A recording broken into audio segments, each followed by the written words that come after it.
chers frères, chers grands frères, chers compatriotes, chers frères de lutte, combattants ici présents, mesdames et messieurs.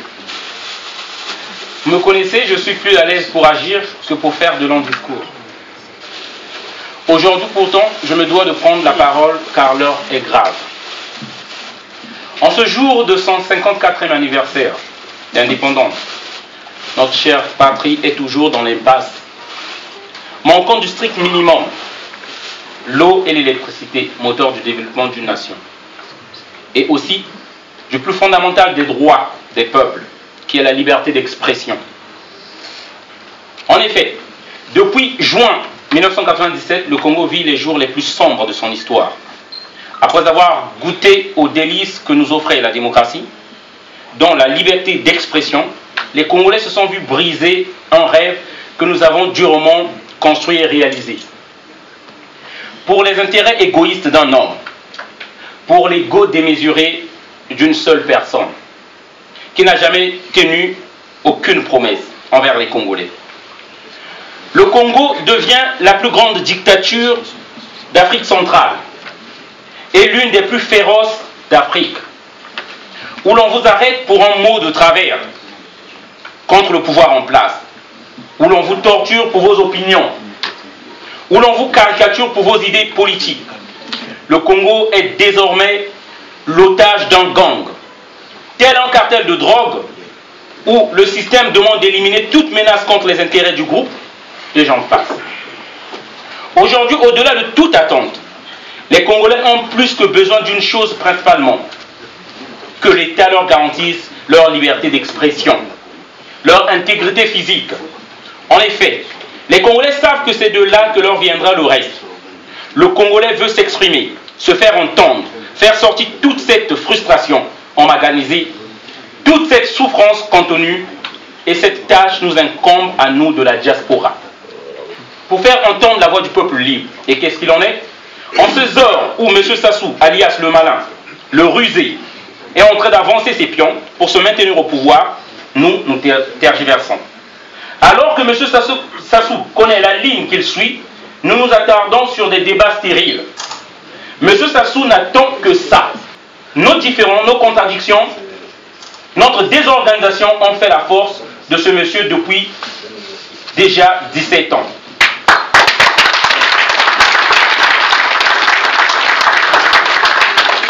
M. Sassou va modifier la Constitution d'ici peu, et nous le savons tous. Celui qui en doute encore doit savoir qu'il est déconnecté de la réalité, ou soit est très naïf.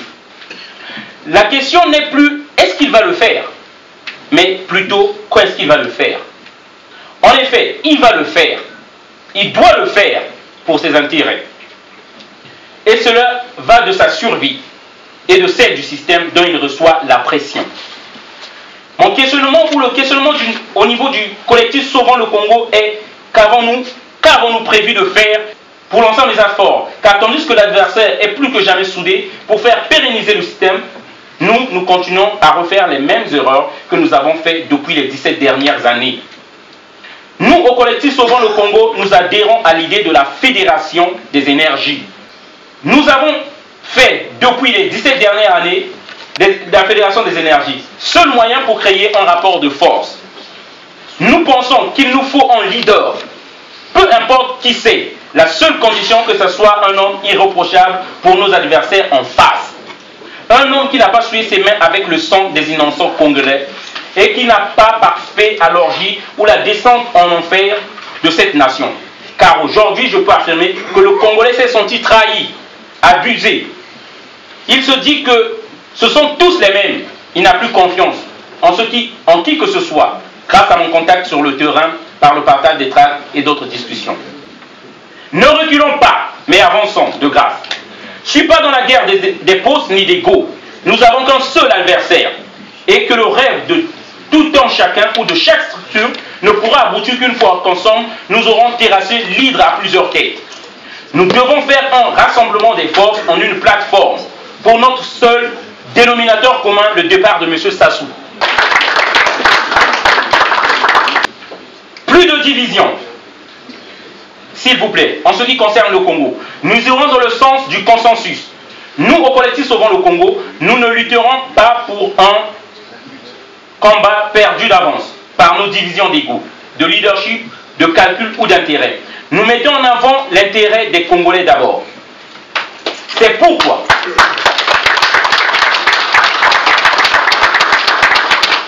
nous disons encore que celui qui est facilement corruptible quitte déjà le navire.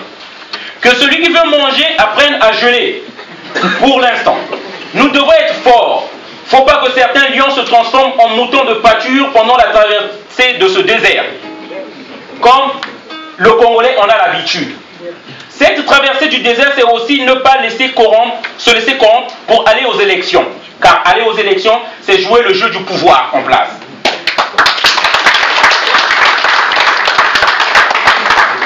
Revenons-en à M. Sassou. Aujourd'hui, ce monsieur est l'homme politique qui a passé plus de temps à la tête de l'État, avec un bilan très médiocre, plus que négatif que positif. Ce monsieur s'est démarqué pour ses remarquables promesses non tenues.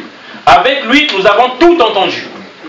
Du plan quinquennat, passons par l'autosuffisance alimentaire, la nouvelle espérance, le chemin d'avenir, Congo pays émergent d'ici l'an 2025, ce qui est une utopie. Aujourd'hui, par la peur d'un soulèvement populaire, monsieur entre de nouveau dans ses délires promettant l'irréalisable. Que les Congolais auront droit aux allocations familiales et la sécurité sociale. Les mensonges de Denis Sassou n'engagent que ceux qui y croient.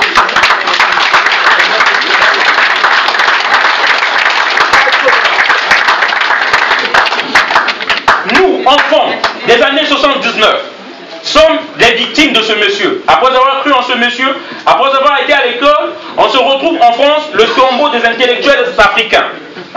Et c'est à cause des gens comme ce monsieur que l'Afrique n'avancera jamais. Obligé de partir loin des nôtres à cause de l'égoïsme de certains. Si M. Sassou n'a pu tenir sa petite promesse des documents d'État gratuits pour tous, ce n'est pas les allocations familiales qu'il pourra tenir. On n'est pas naïf à ce point. Le passeport est devenu plus difficile et plus coûteux à obtenir que lorsqu'il était payant. C'est moi ça, je l'ai dit.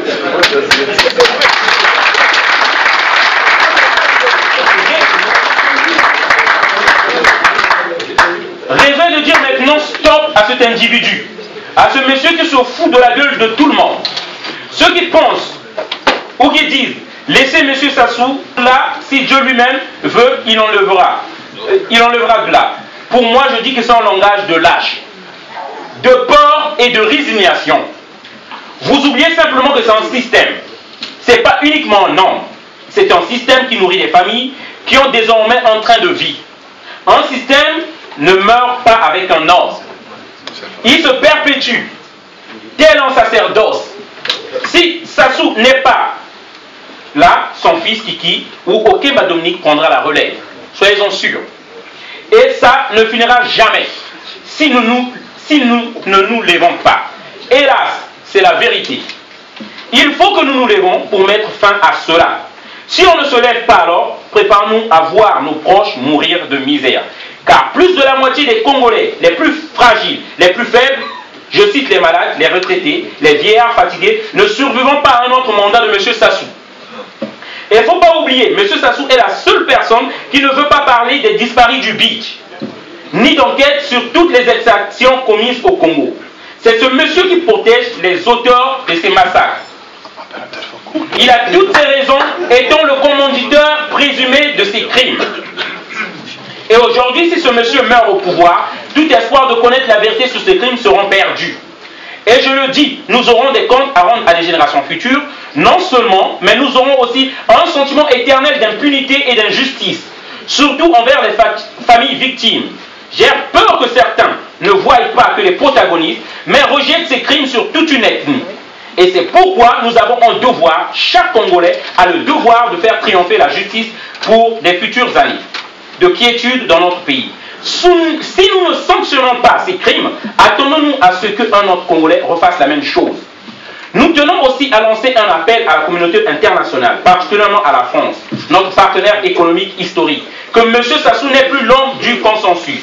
Et M. Sassou est désormais un homme du passé.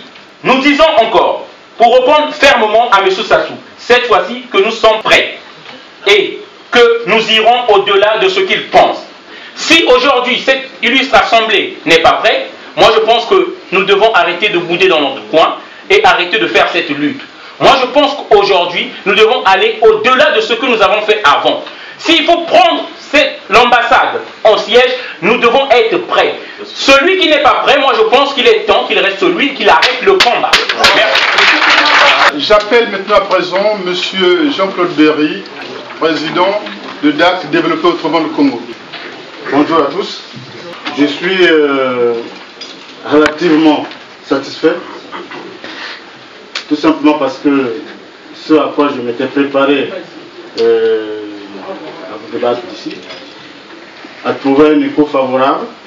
Donc je pense que mon propos n'a plus réellement de sens. Allons vers la réconciliation du pays, allons vers l'unité, travaillons ensemble. Pour l'heure, nous n'avons qu'un seul combat, c'est faire partie de l'Union socialiste. Je vous remercie.